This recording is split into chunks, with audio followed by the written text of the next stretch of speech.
Selamat siang, perkenalkan nama saya Tio Sakti Kurniawan.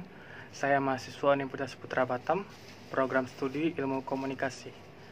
Di sini saya akan membahas tentang hal-hal apa saja yang dapat membantu menciptakan suasana belajar yang menyenangkan dari rumah. Saat ini pelajar dan mahasiswa Indonesia tengah menghadapi situasi di tengah wabah pandemi virus corona.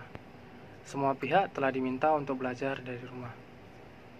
Sekolah maupun perguruan tinggi menerapkan pembelajaran dari jarak jauh atau secara online. Tugas diberikan secara online menggunakan beragam aplikasi yang tersedia. Namun, aktivitas belajar dari rumah tak sepenuhnya mudah.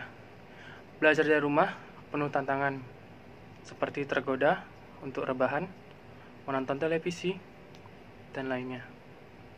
Berikut saya akan membagikan beberapa tips atau cara untuk membuat suasana belajar dari rumah tetap menyenangkan. 1. Sediakan tempat yang nyaman untuk belajar. Banyak dari kita memilih belajar sambil rebahan di kasur. Rebahan di kasur memang nyaman, tetapi nyaman untuk beristirahat. Belajar sambil rebahan di kasur bisa membuat badan pegal dan konsentrasi kamu buyar. Kamu juga bisa malah tidur saat belajar sambil rebahan. Usahakan tempat duduk memiliki sandaran dan busa yang nyaman untuk duduk. Selain itu, sediakan meja yang posisinya tidak terlalu rendah dan tinggi dari posisi duduk kamu. 2. Sediakan alat-alat yang diperlukan untuk belajar. Jika kamu terbiasa meminjam alat-alat belajar kepada teman, saat ini siapkanlah sendiri alat belajar tersebut. Alat-alat belajar yang mendukung bisa membuat kamu mudah untuk belajar. Jangan sampai alat-alat untuk belajar ini tak kamu perhatikan, sehingga bisa mengganggu kamu pada saat belajar. 3. Pastikan koneksi internet baik. Untuk menyiapkan segala materi pembelajaran kamu, hal inilah mesti diperhatikan saat belajar dari rumah adalah koneksi internet. Koneksi internet yang baik akan memudahkan kamu untuk tetap terhubung dengan guru maupun dosen saat belajar dari rumah. Kamu tak harus memasang jaringan internet di rumahmu. Kamu bisa menggunakan jaringan internet lewat handphone kamu.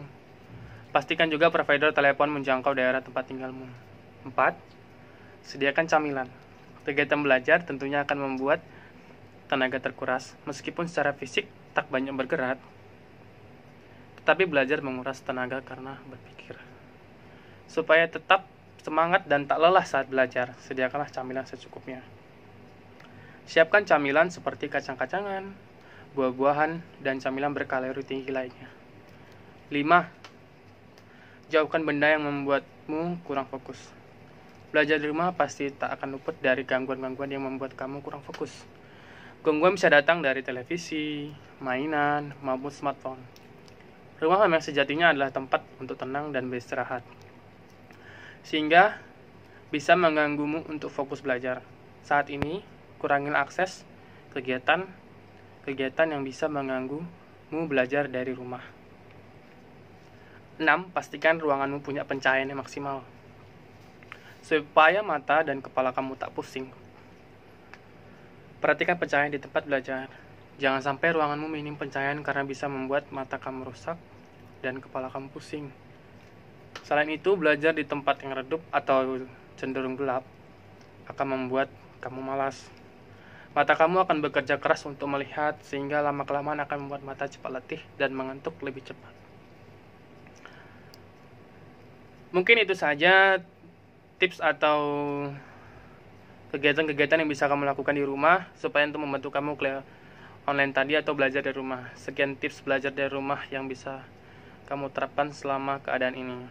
Selamat menjalani masa belajar dari rumah. Semoga masa pandemi ini cepat berakhir dan kita bisa sekolah dan kuliah seperti biasanya lagi. Sekian dari saya. Terima kasih.